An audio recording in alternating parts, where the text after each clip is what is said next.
नमस्कार, मैं हूं आशीष चित्रांशी और आप देख रहे हैं द न्यूज लॉन्चर। ज्योतिष पीठ के शंकराचार्य अविमुक्तेश्वरानंद भयंकर क्रोध में हैं। कुंभ क्षेत्र में आज मीडिया के सामने उनका रौद्र रूप नजर आया। योगी आदित्यनाथ झूठा है, योगी आदित्यनाथ पापी है। कुंभ चलते चलते ही योगी को इस्तीफा देना होगा, दे देना चाहिए, नहीं तो आगे और भी घटनाएं होंगी और आपदा होगी। अगर ये झूठ नहीं छिपाता तो कम से कम मरने वालों के लिए एक दिन का तो हम उपवास रख सकते थे। एक दिन का उपवास तो रखते अपनी धार्मिक मान्यताओं के मुताबिक। जब इतनी बड़ी संख्या में मौतें हुई हैं तो कम से कम हम शोक तो व्यक्त करते उपवास रख करके।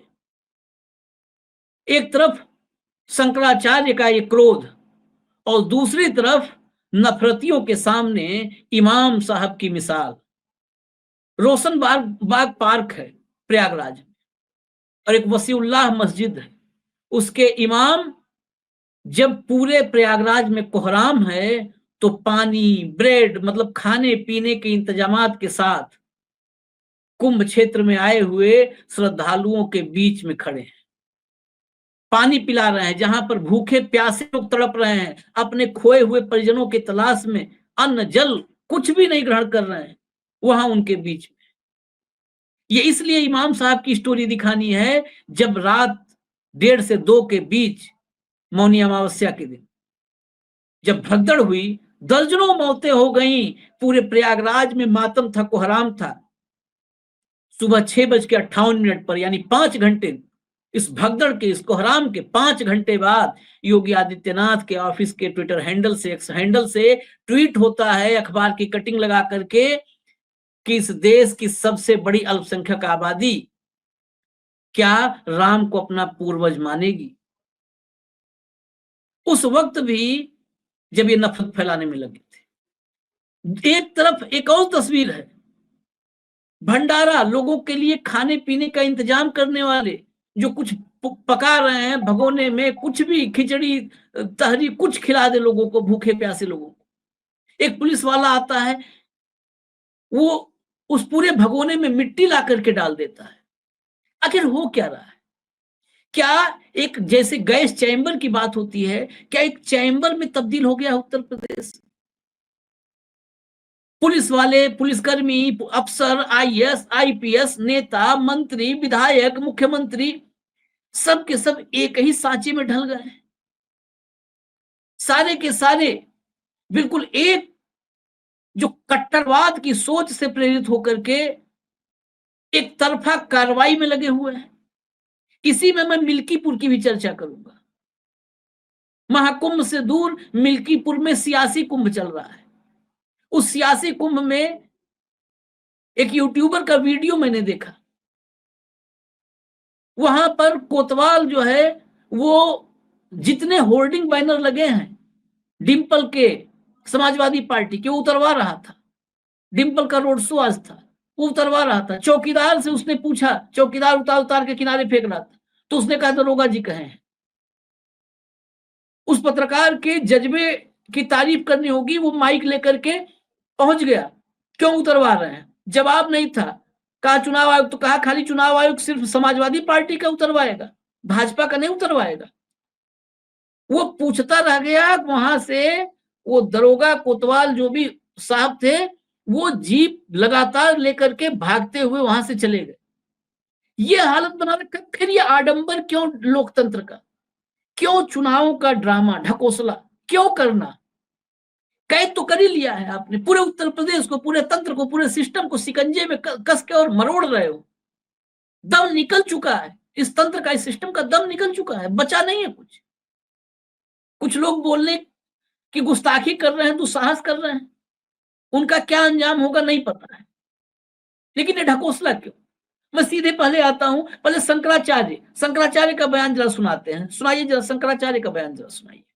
कहते हैं कि ऐसे मुख्यमंत्री को कुंभ पर्व रहते रहते इस्तीफा दे देना चाहिए, ये नहीं है पद के काबिल, ये जनता से झूठ बोलता है। हम कल एक दिन उपवास नहीं रख सकते थे उनके लिए जो चले गए, आपने उससे हमको वंचित कर दिया। हमको आपने ऐसा आभास करा दिया कि अफवाह चल रही है, कोई कैजुअलिटी नहीं हुई है, कोई मृत नहीं हुआ है। तो इतना बड़ा धोखा संत समाज के साथ, इतना बड़ा धोखा सनातनियों के साथ, इतना बड़ा धोखा हम लोगों के साथ कैसे इन्होंने कर दिया? क्यों कर दिया?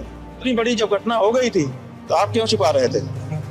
तो इस बात की पीड़ा ज्यादा है कि जो घटना हुई वो तो हो गई, लेकिन इन्होंने उसको छुपाने का प्रयास किया। पूरे दिन छुपाए रहे, शाम को जाकर के बोलते हैं कि वो हो गया है।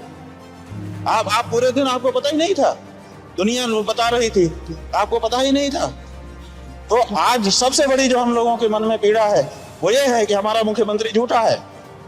वो इस बात की पीड़ा है कि वो हमारे साथ घटना घटती है, हम ही से छिपा लेता है, और हमको हमारे जो मृतात्मा है उनके प्रति संवेदना व्यक्त करने के लिए, उपवास तक रखने के लिए मौका नहीं दिया इस व्यक्ति ने। नरेंद्र मोदी, अमित शाह जी, जेपी नड्डा जी, जो लोग भी हैं, इनको हटा करके किसी सक्षम व्यक्ति को करे। अभी भी करोड़ों लोग यहाँ आने वाले हैं, ये संभाल पाएगा?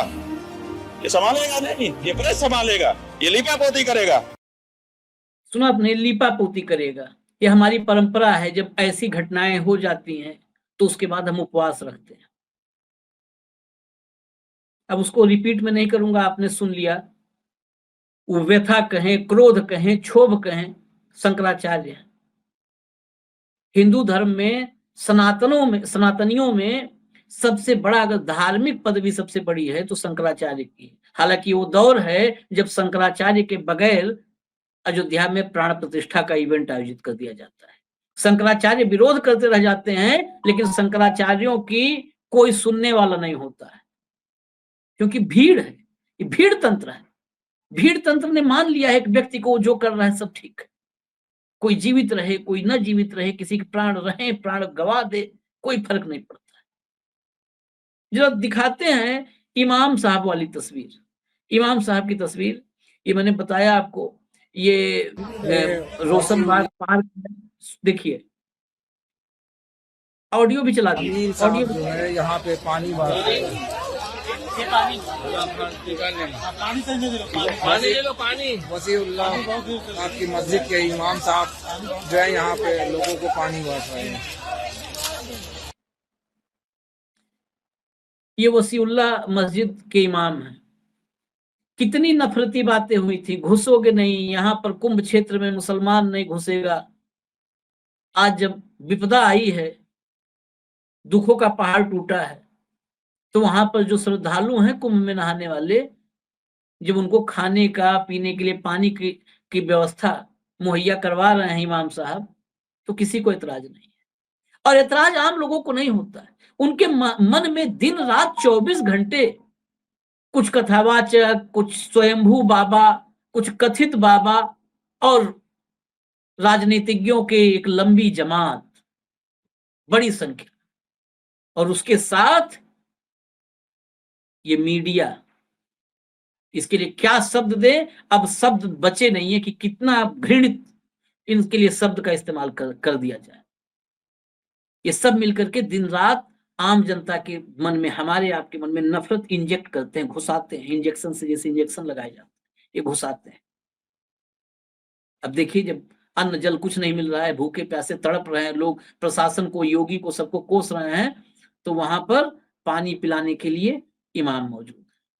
लेकिन यहां पर भी ये इमाम साहब भी अगर नफरतियों की नजर में आ जाएंगे तो फिर आगे क्या होगा नहीं पता है। क्योंकि एक तस्वीर आपको दिखाते हैं, जरा दिखाइए। वो जो भंडारे का वहां पर प्रबंध, खाने पीने का प्रबंध कर रहे हैं, उसमें पुलिसकर्मी एक आता है, सिपाही मट्टी डाल दे। ये देखिए,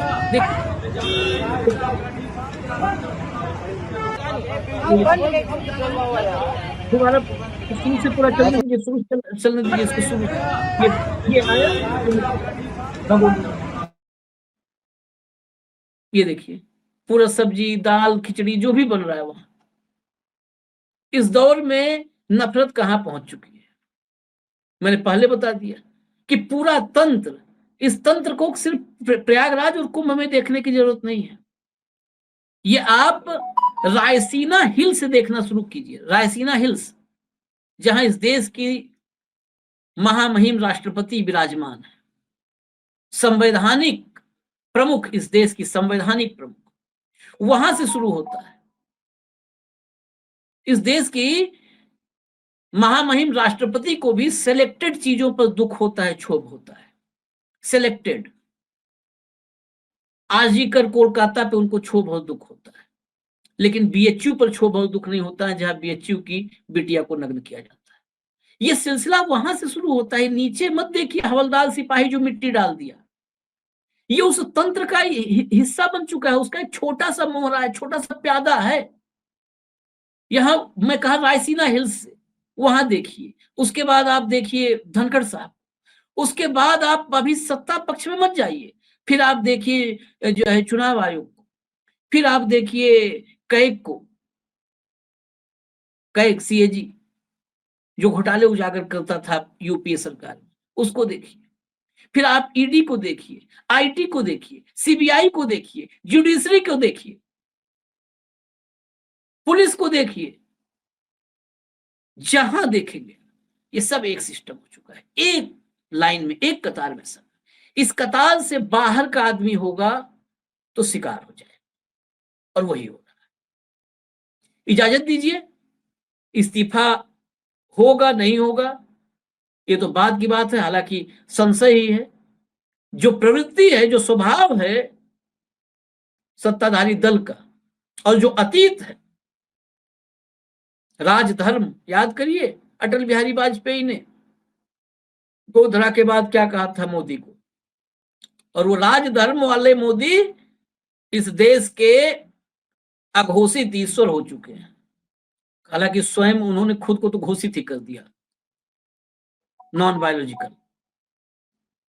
तो जो अतीत है, जो स्वभाव है, जो परंपराएं इनकी हैं, परंपराओं की बात करते हैं, इनकी परंपराएं हैं, तो इनसे उम्मीद पालना व्यर्थ है। अब इसके बीच आप खुद कैसे सुरक्षित रहते हैं, अपने मुल्क को, अपने वतन को, अपने देश को कैसे सुरक्षित रखते हैं, बाबा साहब के संविधान को कैसे बचा कर रखते हैं, और इस लोकशाही को कैसे सहेज पाते हैं, बस यही सवाल है। नमस्कार।